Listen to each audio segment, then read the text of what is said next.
Hola amigos, bienvenidos a este sexto episodio de El mismo oso, un podcast de sabios como Balú. Mi nombre es Guillermo Santis, mejor conocido en la selva de Sioní como Balú. Como siempre, es un gusto poder reunirnos virtualmente y abrirte la puerta de nuestras lecturas y nuestras charlas y que seas parte de nuestra conversación. Iniciamos con el capítulo 6 del libro de Baden-Powell. Este es un libro que estoy redescubriendo. Lo leí hace algunos años y ahora encuentro sabiduría en cada palabra que leo. Es uno de los últimos libros que escribió Baden-Powell, lleno de amor por los chicos, sabiduría y la experiencia de vida de alguien que la vivió a tope. En el segmento de Un oso con dos lobos, conversamos sobre actividades en espacios naturales dentro de las grandes ciudades y cómo encontrar esos oasis de naturaleza limpia en medio de tanto ladrillo y hormigón. Como siempre, acompañados de la alegría y simpatía de Analu y de la experiencia y sencillez de Harim. La historia Scout. Hoy conoceremos a los Scouts astronautas. Aunque habemos muchos que vivimos en la luna. No es de nosotros que vamos a platicar, sino de los científicos que cambiaron la historia de la aeronáutica y de la carrera espacial. Y luego terminamos con la frase de la semana. Así que, iniciamos este episodio.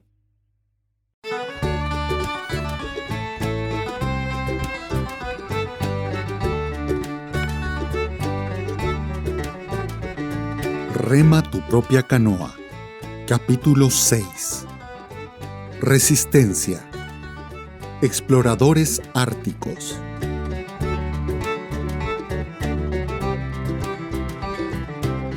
Ustedes, amigos en casa, han tenido un horrible invierno este año.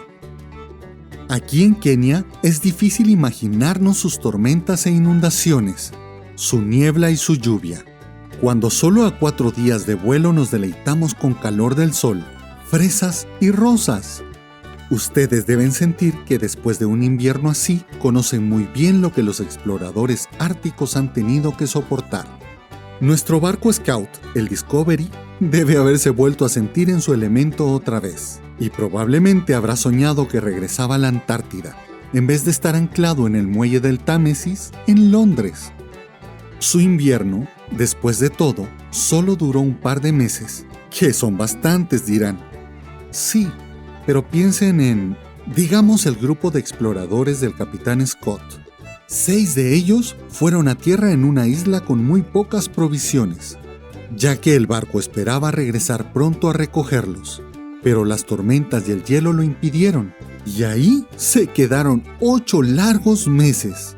En un clima amargamente frío con solo focas y pingüinos que comer. ¡Maravilloso! ¿Estaban descorazonados? No. Habían descubierto esa isla y le habían dado un nombre, pero todos los nombres que pensaron eran demasiado malos para aparecer impresos en un mapa.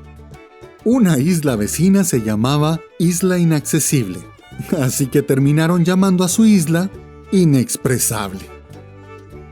Y así se ve en todos los mapas de hoy. Los vientos fríos y húmedos soplaban casi todo el tiempo. Y ellos no estaban en una casa cómoda con mucha comida y fuego para mantenerlos calientes. ¿Se lo imaginan? Aún así, como verdaderos scouts, mantuvieron la moral alta y podían silbar y sonreír a pesar de las dificultades. Como nosotros lo haríamos.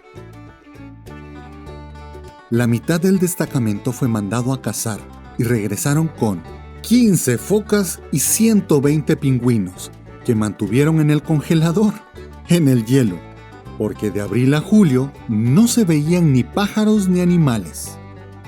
La otra mitad del destacamento hizo su iglú. Cavaron un túnel de 10 yardas de largo con una habitación al final y esta fue su casa durante 8 meses. Hicieron una alfombra gruesa o colchón de algas que cubría todo el piso y encontraron que con esto se mantenían calientes. La estufa de la cocina era un tonel viejo de aceite, el combustible, grasa de foca y gasolina. Y hasta diseñaron una chimenea, porque el humo casi ahogaba al cocinero y a los habitantes del iglú. Entre los accesorios inventados por estos scouts árticos estaba un bote que cubría los lados de su trineo, con la losa empapada de aceite para impermeabilizarla.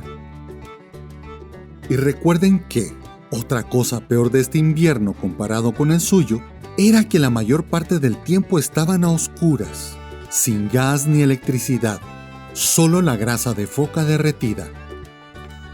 Con una lata hicieron una lámpara y con cordones de zapato hicieron la mecha para alumbrar la oscuridad. Como scouts, construyeron otros utensilios a pesar de las dificultades. Al fin, su barco arribó y se los llevó sin contratiempos. Los llevó de regreso a la civilización y al calor del sol. Así también ustedes saldrán pronto del frío y la oscuridad del invierno y pasarán al calor y brillo del verano. Ya sea que su nube consista en dolor, pena o ansiedad, el brillo de la felicidad regresará. Si hacen siempre lo mejor cuando pasen por malos tiempos. Baden-Powell.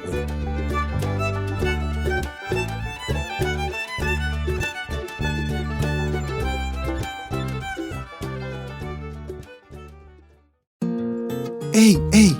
¡Acércate! Vamos en silencio que este trío scout está por empezar a charlar. Y algo interesante pueden comentar.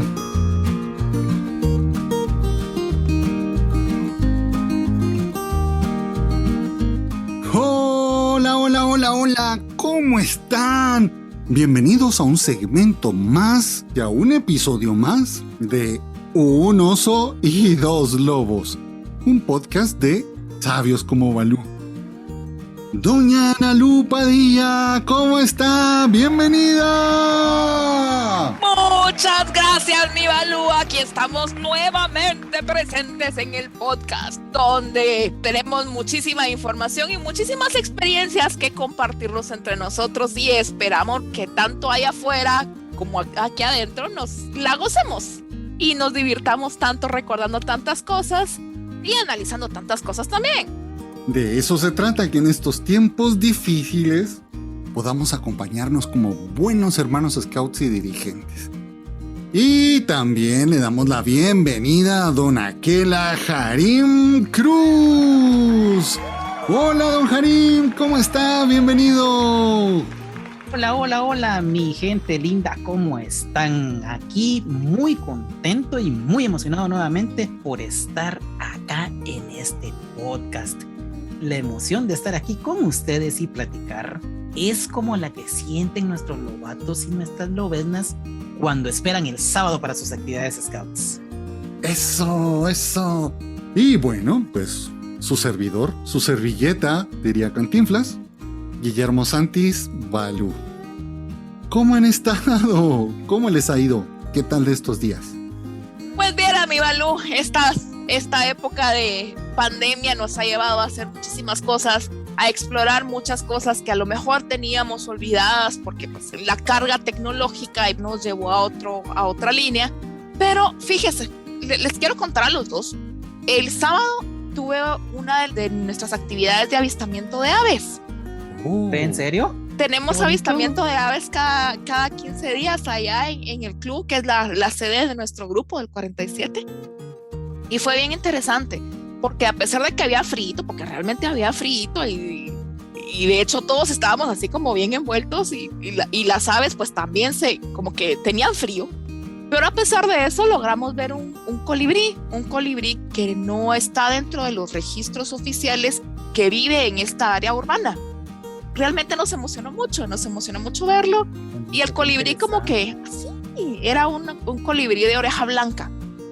¿De oreja blanca? De oreja blanca, ajá. Oh.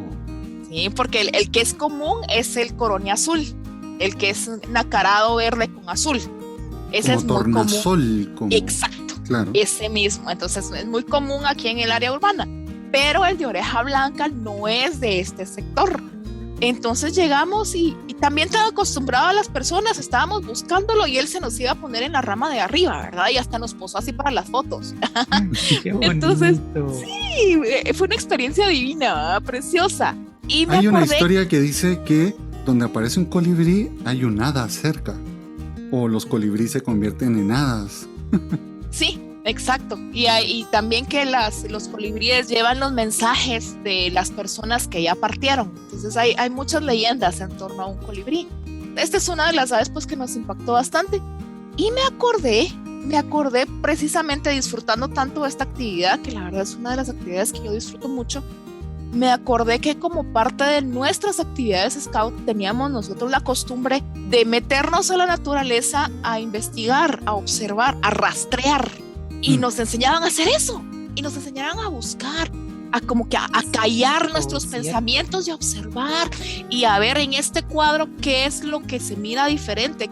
En este cuadro hay algo que no se mira como que va con el cuadro, hay alguna rama que no va con el panorama, ¿verdad? Entonces ya íbamos nosotros como que desarrollando toda esa parte, ¿verdad? Juegos de Kim en la naturaleza, ¿no? Juegos de Kim en la naturaleza. Esos eran un reto. Ay, vaya si no, porque a veces decían y encuentre tal cosa y como le digo, nosotros el colibrí es de este tamaño, o sea, del tamaño de mi dedo, pulgar, de mi dedo pulgar. Ajá, es negro con el pecho verde oscuro tornasol. Entonces, pero las orejas blancas. Pero tiene una línea que le va a estar las orejas que son blancas, ajá. Entonces era así como, oh rayos, ¿y dónde está? ¿Y dónde lo encontramos? Y puro. Me dices, pienso en orejas. Sí, vale. Nosotros que somos somos grupos scouts que están en medio de la ciudad, hemos perdido esa comunión, esas vivencias del campo. Ahora es tan complicado poder encontrar un lugar específico para eso. Tu grupo está también en la ciudad, no en el área más céntrica y urbana, pero está dentro de la ciudad, sí. Y aún así puedes encontrar ese tipo de aves. Es correcto, nosotros pues tenemos la suerte, ¿verdad?, de tener un espacio que es verde y realmente no es muy grande, o sea, realmente es un espacio verde, pero lo bonito, por ejemplo, del avistamiento de aves es que se les está enseñando, ahorita hay un movimiento que está tomando mucha fuerza en Guatemala, que es el movimiento de Celebra las Aves Urbanas. Se les enseña a las personas, a los niños, que pueden ver aves en cualquier parte de la ciudad, empezando desde su jardín. ¿Verdad? Entonces ya se les... ¿Verdad, Jarif? O sea, para ahí estás tú involucrado en el asunto también. ¿Hay algún equipo que se necesite para poder hacerlo? ¿Binoculares, cámaras, telescopios? ¿Hay algo? ¿O simplemente con la vista y el silencio? Sí, de hecho lo que necesitamos son los ojos y los oídos bien abiertos y bien manada. O sea, aquí sí realmente es ojos y oídos, ¿verdad? Entonces, para poder percibir todos los detallitos que en un diario vivir pues se nos van por alto, ¿verdad? O sea, de observar cualquier movimiento, por muy leve que sea, con el rabillo del ojo, escuchar, o sea, aprender a diferenciar todos los sonidos que tenemos, y esa es nuestra base, ¿verdad? O sea, ya después si tenemos binoculares, si tenemos cámara, pues mejor, ¿verdad? Mira, ahorita así como tal como estabas hablando, me hiciste imaginarme a Baden-Powell cuando era niño en los... Sí. Cerca de Charterhouse. Cocinando conejos, eso. No. O sea, es la observación de la naturaleza. O sea, me hiciste imaginarme esa parte del libro de La vida de Bipi en cuadros. Claro. Exacto. Ir así como que realmente atentos a absolutamente todo, ¿verdad? Ponerle atención a absolutamente todos los detalles visuales, a todos los detalles sonoros, a todos los olores que puedes ir sintiendo, ¿verdad? Esa es la base, ¿verdad? O sea, entrenar los sentidos para ver toda esa diferencia. Y de hecho hay material gráfico ya establecido de las 16 especies que se pueden encontrar en el casco urbano. Están establecidas también las especies que se pueden ver en cada una de las áreas de Guatemala, y esas se pueden encontrar en plataformas como por ejemplo eBird, que es una aplicación en el teléfono, y otra que es Merlin, que es también aplicación en el teléfono. Y uno puede ir ahí, uno dice, vi un ave que es chiquita, que es amarilla con negro y no sé qué es. Entonces uno se mete a la aplicación, a Merlin, pone es chiquita, es amarilla con negro y le aparecen las fotos y ya uno puede identificar qué ave fue la que vio, ¿verdad? Es bien interesante todo ese movimiento. Y no solo identificar qué está viendo uno, sino que uno sube sus registros a esas plataformas. Y con esos registros que uno sube, entonces ya todas las personas encargadas de hacer los registros ya van tomando en cuenta nuestra investigación, nuestra observación para hacer todos los registros mundiales. Eso se llama ciencia ciudadana. Correcto, en palabras simples. Correcto. Sí. Y fíjate, Ana Lu, que ahora que tú me comentas y me emocionaste con esto también, Ana Lu, no sé, tú también te has de acordar de esa parte cuando íbamos a barranquear. ¿Tuvieron la suerte esa de ir a barranquear en los Scouts? Sí. Claro. Eso era una sensación tan bonita. Cada vez que yo me recuerdo los viajes esos que hacíamos, no había necesidad como de alejarse mucho de las casas. O sea, tuvimos esa dicha de tener áreas verdes cerca, relativamente dentro del mismo casco urbano. Y recordar ese olor a tierra, el olor del pasto. A la lluvia, cuando empezaba a llover, era tan rico sentir así como la lluvia y cabal, como tú dices, la tierra mojada, y sentir el frito de cuando ya va a empezar a llover y poder identificar toda esa parte. Para saber si iba a llover había que ver las puntas de los pinos o de los pinabetes, y si estaban paradas así era porque iba a llover. Claro. Era lo que decía Baden-Powell, ¿no? De la vivencia en el campo le da al ser humano cosas que en ningún lado va a aprender, que en ningún lado va a estudiar, que no hay libro que te pueda explicar. Y no con eso estamos hablando mal de los libros y de estudiar, sino la experiencia, ¿no? Es este complemento que debe haber. El conocimiento entra por los sentidos. Correcto. La práctica. Ana Lu, tú viste a estos pajaritos, vas luego a buscarlo en un libro y esa experiencia hace que brote en ti automáticamente la necesidad de buscar un libro. Si yo te dijera, o si un maestro te hubiera dicho cuando tú eras chica, Ana Lu, tienes que ir a buscar en un libro de aves un pajarito pequeño, amarillo y con plumas negras. No vas. Sí. No, pero no vamos. Cuando tú lo conociste, cuando tú lo viste, nació de ti misma la necesidad de buscar. Exacto. Y de investigar. Eso que tú nos acabas de decir es la base de las especialidades. Eso es lo que buscamos nosotros en las especialidades. Empapar a los niños a través del juego, del conocimiento y de todo esto, de una experiencia que le llame la atención al chico y que luego él se acerque a buscarlo en libros, en internet. El rollo de sus habilidades. Claro, exactamente. Y es despertarles el interés, ¿verdad? O sea, nuestro trabajo no es darles conocimiento bancario, sino motivarlos a que quieran aprender, ¿verdad? O sea, y claro. Ya con eso pues ya van ellos. Baden-Powell hablaba siempre de aprender a aprender. Si tú aprendes a aprender, tú aprenderás a investigar. Regalo enorme, enorme que hemos recibido de... Y para toda la vida. Y para toda la vida. Es ahí donde podemos encontrar nuestra vocación. Yo tenía un amigo en la manada, sacó su especialidad de primeros auxilios. Llegó a la unidad y volvió a sacar la especialidad de primeros auxilios. Cuando entró al clan y se hizo rover, empezó a ayudar a los bomberos. Cuando entró a la universidad, entró a estudiar medicina, era su vocación, que la descubrió en la manada a través de una pequeña especialidad de primeros auxilios. Aquí tenemos a Harim, todo un biólogo. ¿Qué sabemos nosotros si su vocación no nació de una visita a un barranco o a un bosque? Pues fíjate que así como tú lo decís, así me pasó. Justo esa es mi historia. Ya me describiste tal cual. Te diría, yo tenía unos 5 años aproximadamente. 6 años, por ahí más o menos. Y recuerdo que cerca acá de mi casa había un barranco. Era una lechería, pero al final había un barranco. Y lo bonito era los días domingos con todos los patojos, así como le llamamos nosotros a los niños acá en Guatemala, todos los patojos de la cuadra, como scouts, ir a barranquear, a ver la naturaleza, a conocer el área, inclusive alimentarnos de la naturaleza. Era solo de llevar sal en una bolsita bien guardada y al final del barranquito encontrabas mangos, encontrabas limones, encontrabas naranjas. Esas experiencias fueron las que me formaron y me dieron así como el clic, el zinc para lo que soy ahora, biólogo, o sea, desde niño. Y esto se reforzó en mi tiempo cuando estuve en la tropa, lo que ahora es la unidad de scout. El contacto con la naturaleza, verla, sentirla, disfrutarla. toda mi vida ha sido scout. Y estas actividades se pueden perfectamente aplicar ahora en la nueva normalidad. Podemos tener un distanciamiento personal, podemos compartir con la naturaleza y son actividades seguras. El trabajo nuestro como dirigentes será motivar a los chicos. Porque al principio, si les decimos vamos a ir a buscar pájaros, puede ser que no les llame mucho la atención. Pero cuando nosotros los llevamos y los sabemos motivar, miren, escuchen, un canto de un pájaro. Eso puede ser el detonante. En este movimiento de avistamiento de aves, precisamente esa parte de motivar a las personas, me pasa algo con un ave muy específicamente, que es la chatía.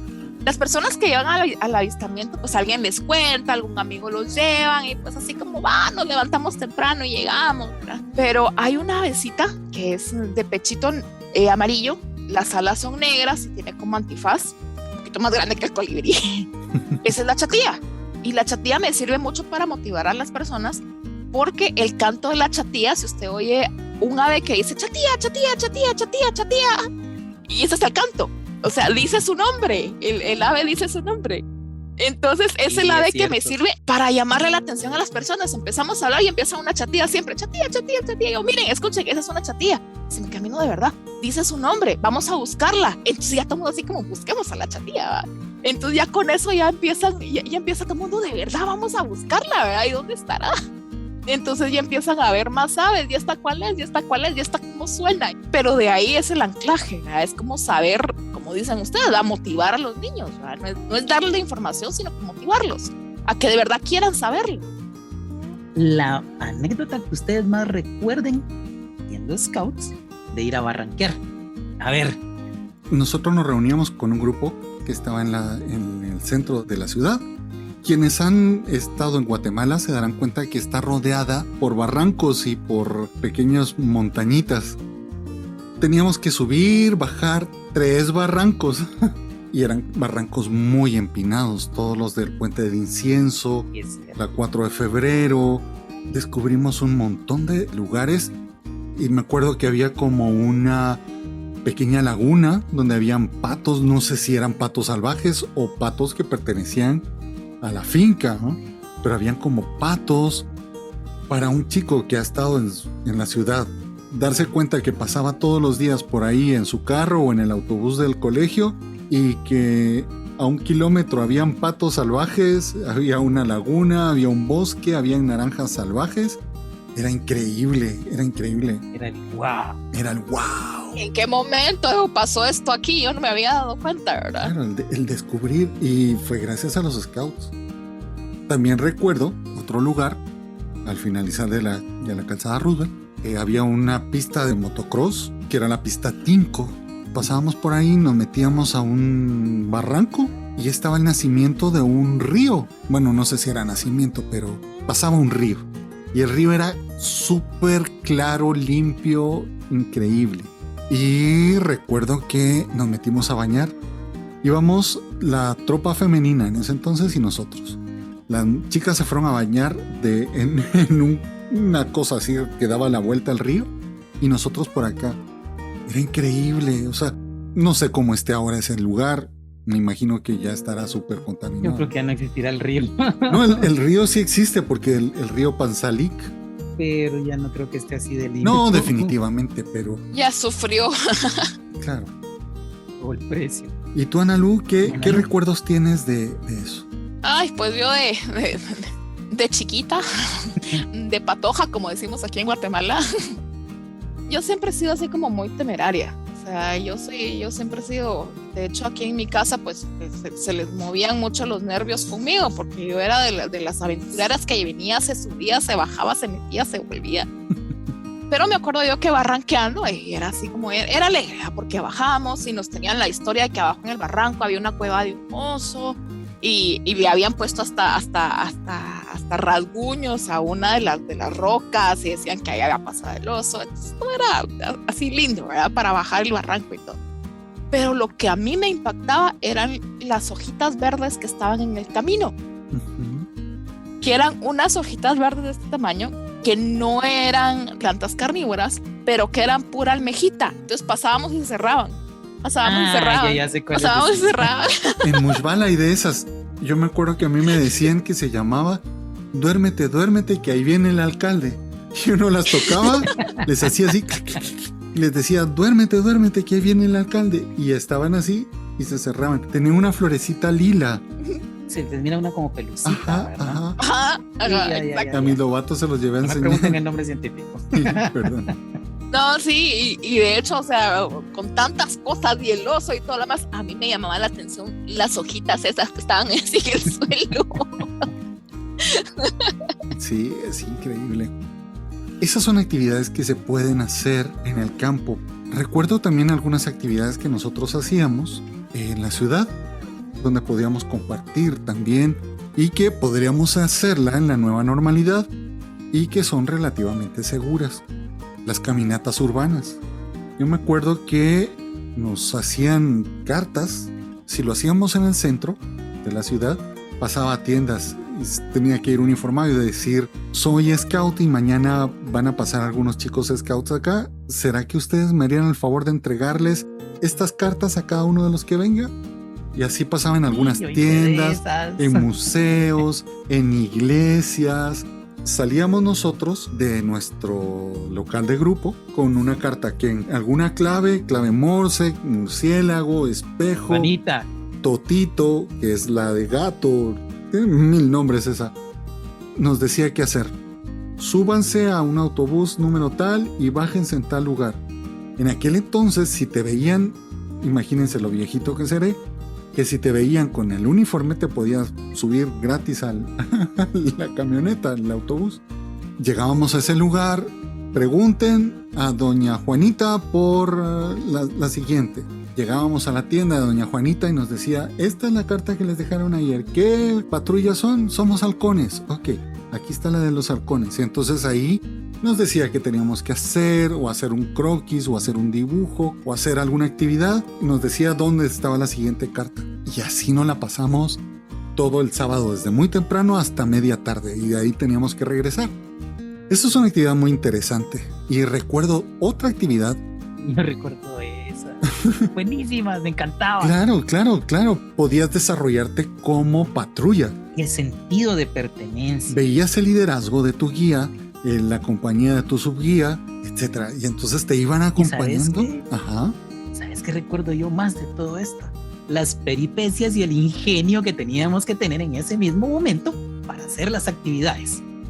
Eso es lo que yo recuerdo más de todo. Yo me acuerdo que una vez nos decían, hagan una camilla con sus bordones y sus camisas y escojan a un herido y lo van a transportar por X cuadras. Y agarramos a un chico, nos quitamos las camisas, los bordones, íbamos caminando por la Sexta Avenida a media calle, llevándola con nuestros bordones a uno. Fue el muerto para todo el tiempo que estuvo en la unidad. Su vida, Scout. Y nos tocó llevarlo por toda la Sexta Avenida hasta el Palacio Nacional, donde nos tenían otra de las cartas. El trabajo increíble era el del jefe de tropa, porque tenía que coordinarlo, tenía que estar en todo, ¿no? Literal, estar en todo. Claro, porque no solamente era dejarnos ir, sino tenía que estar viendo si estábamos seguros en el lugar donde lo estábamos haciendo. Claro, ahora con toda la situación social que hay, pues es ya muy complicado, ¿no? No sé si se puede hacer. En algún ambiente controlado. Un poquito difícil, digo yo. Claro, en alguna ciudad más pequeña, pero ya en una Guatemala como es ahora, es complicado, ya es una ciudad muy, muy grande. Sería trasladarlo ya a un sector como un poquito más cercado, ¿va? O sea, la misma experiencia, pero en un sector ya un poquito más en un pueblo, ¿verdad?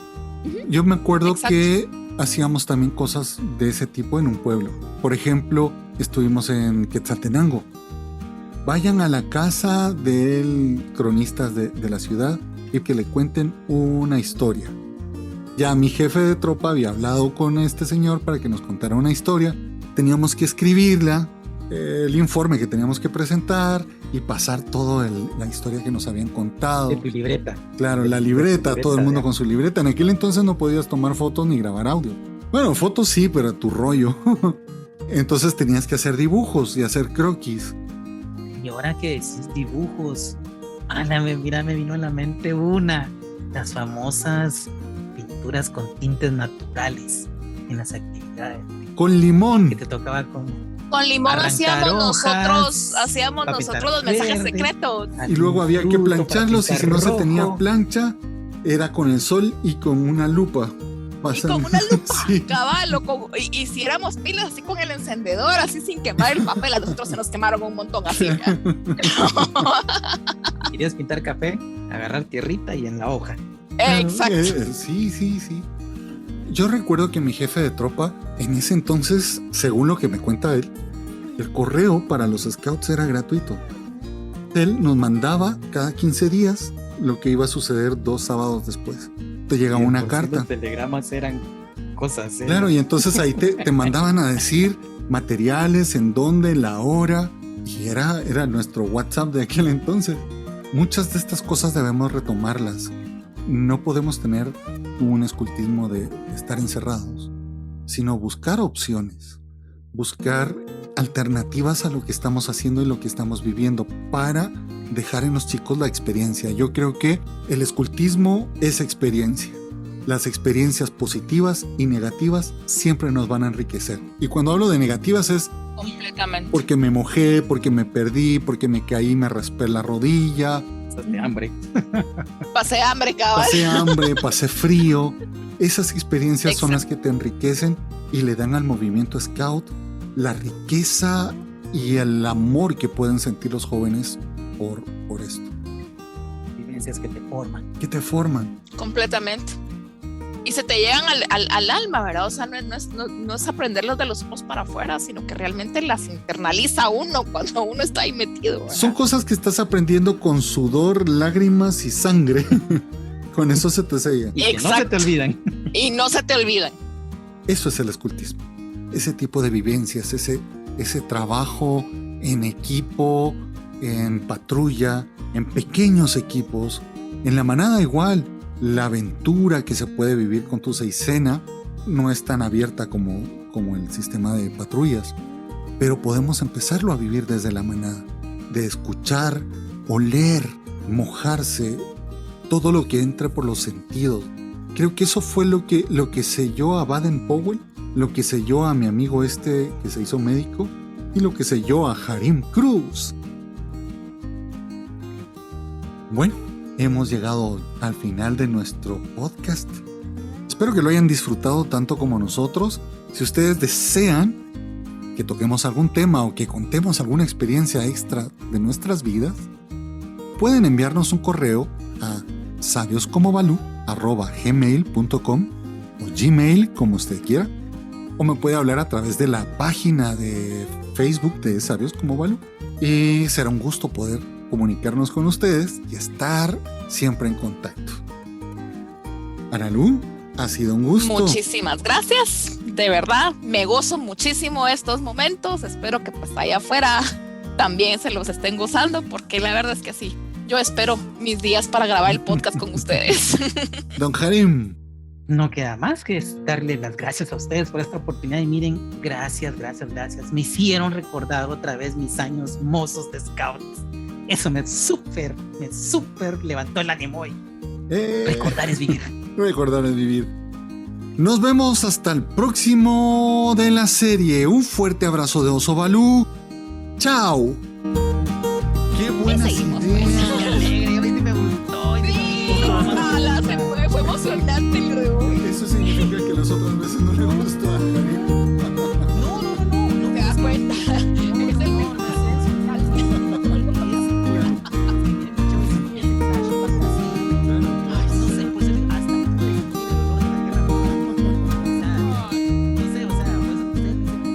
La historia aeroespacial y el escultismo. ¿Conoces algo de esto? 10, 9, ignition sequence start.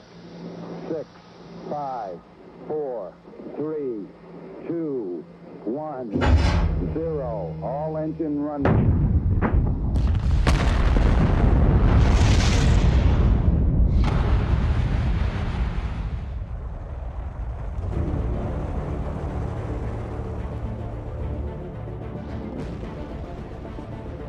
a punto de iniciar el viaje más grande en toda la historia de la humanidad.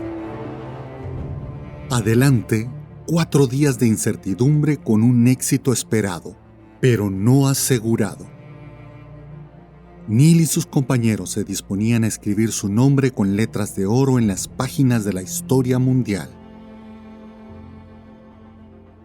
Neil Armstrong nació el 5 de agosto de 1930 en Wapakoneta, Ohio, Estados Unidos. Desde los 15 años se inició en el vuelo, en un aeropuerto cercano a su ciudad natal. A los 16 ya era un piloto con licencia. Luego entró a la Marina y después a la Universidad de Purdue. En 1952 ingresó al Comité Nacional Asesor de Aeronáutica, NACA, lo que hoy es la NASA. Durante estos años, Neil también sobresalía en el escultismo, tanto así que alcanzó el grado máximo para un Scout, el Scout Águila. A los 38 años, Neil fue capitán durante la misión Apolo 11.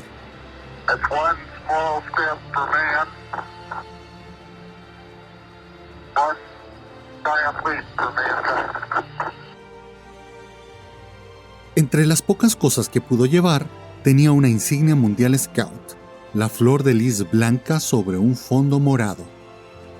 Esta insignia fue donada a la Organización Mundial del Movimiento Scout con un certificado escrito con la propia mano de Armstrong en un documento sellado por la NASA en el que da constancia.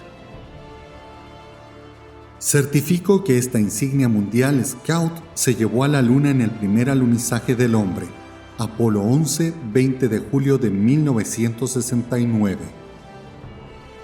Me recuerda cómo un verdadero logro es muy a menudo el resultado de un verdadero gran esfuerzo de equipo. Como era de esperar de un Scout Águila, Neil Armstrong siempre fue modesto en su papel de liderazgo personal. Durante la carrera espacial, más de 2/3 de todos los astronautas han sido Scouts. De los 312 pilotos y científicos seleccionados como astronautas desde 1959, al menos 207 se han identificado como Scouts. La lista incluye 39 Scouts Águila, 25 Life Scouts, 14 Scouts Estrella, 26 Scouts de primera clase, 17 Scouts de segunda clase, 13 Scouts Pietiernos, 3 Exploradores, 25 Cub Scouts, 10 Huevelos, 1 Scout del Rey y 34 con rangos desconocidos, incluyendo 27 que fueron muchachas guías. De los 24 hombres que viajaron a la Luna en las misiones Apolo 8 y Apolo 10 a la 17, 20 fueron Scouts, incluidos 11 de los 12 caminantes lunares y los 3 miembros de la tripulación del Apolo 13.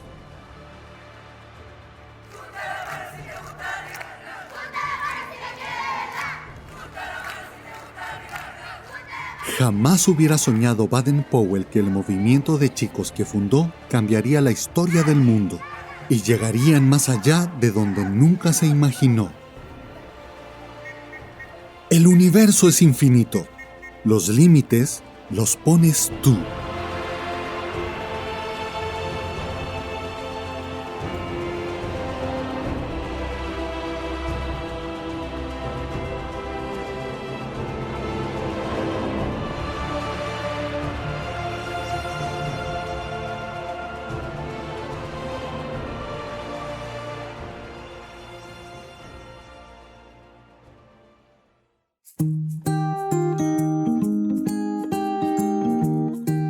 La frase de la semana. Gotitas de sabiduría encapsulada. Si quieres saber dónde está tu corazón, mira a dónde va tu mente cuando sueñas despierto. Gracias por llegar hasta acá. y por acompañarme este ratito creado especialmente para ti. Espero que los temas sean de tu agrado y aporten algo nuevo a tu vida. Si quieres comunicarte con nosotros, hazlo a través del correo electrónico sabioscomobalu@gmail.com, a través de nuestra página de Facebook, nuestro grupo en Telegram y nuestra más reciente cuenta de Instagram, sabioscomo.balu. Pórtate bien, cumple tu ley Scout y haz tu buena acción diaria. Y te mando un fuerte abrazo de oso Balú. Cuídate. ¡Chao! Esta es una producción de Guillermo Santis 2021.